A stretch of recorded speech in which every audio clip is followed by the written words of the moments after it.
Next topic is Springboks bomb squad over New Zealand's running tactics.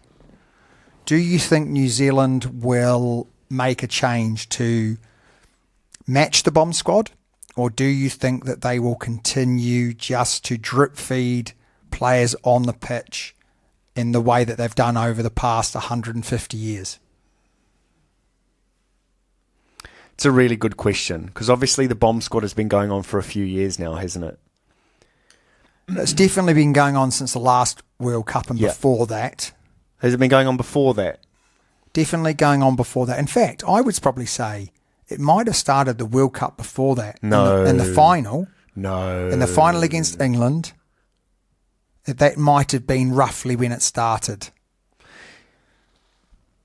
Yeah, but I think it's almost adapted from that, hasn't it, in the sense of almost bringing them on before half-time. Well, I think that's what happened in the World Cup final. Yeah. Was they brought on a new front row at like 30 minutes into the game. That absolutely crushed England, which again was one of the great moments of rugby history. That they got their hopes up, didn't they, after beating us All Blacks? And then they were rudely interrupted. And what are we talking about? We're talking about the World Cup final when England lost. Oh, 2019. We're going a long way back now. Was it 19? Yeah. 19. Going a long way back. That's over. That's over. Yeah. But also then the POM squad came out.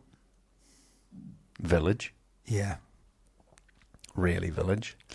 So I'm surprised, and I am surprised that international teams haven't been able to almost counterpunch that yet. I don't know how you do it. I just think you I don't think you can nullify, because you can't necessarily match them. No, I don't think you can match them, but you can take the. It's really tough. The problem is that Springboks have the best front row in World Rugby. Yep. And then they have the second best front row in World Rugby. Yeah, and probably the third best front row in World Rugby. So therefore, everyone that's playing them might be able to match them in the first half. Yeah. But then in the second half, they can't match them because they're bringing on props that aren't as strong as their starting props. Yeah. Whereas South Africa are bringing on props that are just as good as their starting props. Yeah. And hooker. Yeah. And back row. And second row. So they're bringing on they're replacing pretty much a first team with a first team. Yeah, they're replacing all their forwards with brand new, fresh forwards that are amazing. Yeah. So do you think you can compete with them? No. But can you do something that will enable you to live with them? Okay, and what is that? Well, there's two things. You make your starting props so fit, right? Run them into the ground. You make your starting props so fit that they last significantly longer than they currently do, right? So what we don't want is South Africans front row coming on and our front rows to be knackered, right? And then I'm sorry, but that's always going to be the case. It's always going to be the case. Yeah, yes, you can make them fitter, but they've played 30 minutes of rugby. Well, they've 40 played minutes of rugby. 40 minutes rugby. Yeah.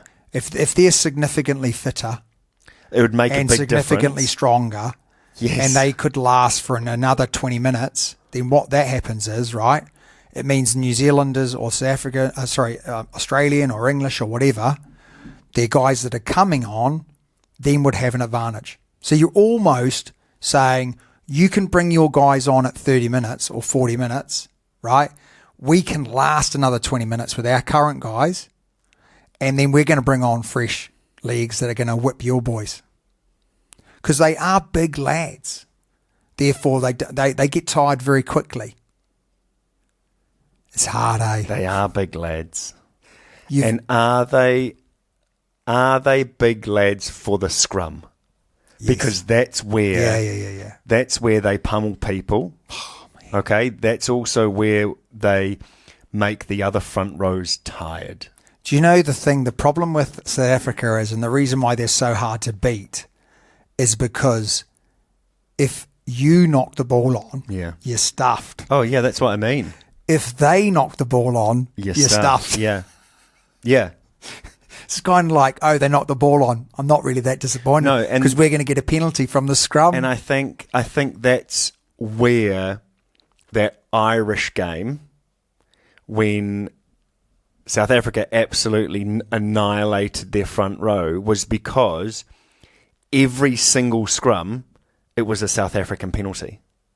I know, it was just harsh, it was just relentless. And you need to make. I think if I was a coach right now and I wanted to really up my chances of beating South Africa in a tour, I would be absolutely doing everything I possibly could to improve the stocks of our front row.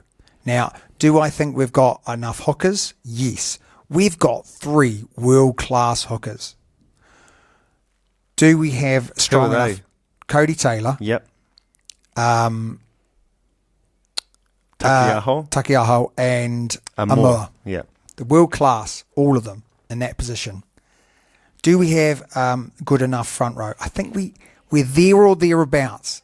The problem comes, I reckon you either try and outlast them or you do a direct swap. When they bring on their front row, you bring on your front row.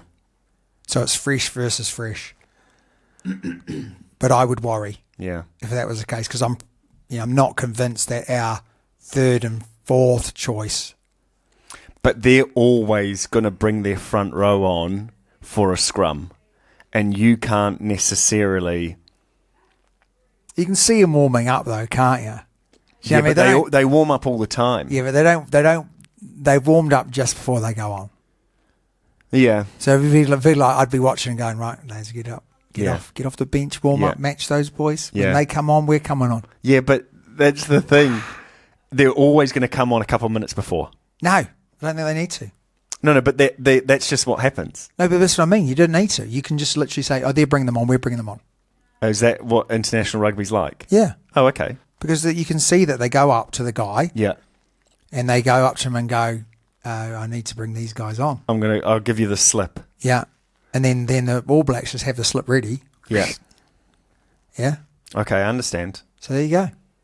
I think they'll try and match the bomb squad. Yeah. I just wonder how it'll go. Yeah. Yep. I think we've got amazing. But that's also where the split comes as well, doesn't it? Yeah. But I think that the big reason why South Africa have been so successful with their bomb squad is because the personnel they have on the bench are some of their best players. The personnel that they start with are still very capable and arguably just as good, but the ones that are coming on are almost more X factor. Well, do you know what? I think the Springboks start with their bench players. Agreed, yeah. In the front row. Yeah. Do you know they actually, I heard on another South African podcast, they felt like they learnt from the All Blacks. Right, okay. When the All Blacks were at the Pomp, they were bringing on players that were actually better than the guys that were starting. Yeah. The guys that were starting might have been more safer bets. Yeah. But then you bring a Sonny Bill Williams on. Yeah. Yeah. Yeah. Yeah. Or a TJ Perinara. Yeah, or he was a bit more X factor. Or a Bowden Barrett. Yeah. You know, in his heyday, Bowden Barrett come off the bench and play at 10, 15, wing, whatever. Yeah. Will Jordan, yeah, best player, was coming off the bench. Yeah. In their heyday, New Zealand's bench was like just as good as their starting, and they learnt from that. Where they've taken it to another level is, and I believe and I might have mentioned this, is they can plan. They can say before the game starts, we're starting with this, but we're going to bring on all of these guys all at once. Yeah. And our shape's going to change. Yes. Whereas when New Zealand drip feed them on, your shape is always then changing and it becomes difficult. It almost becomes difficult to keep up for the players, doesn't it? Yeah.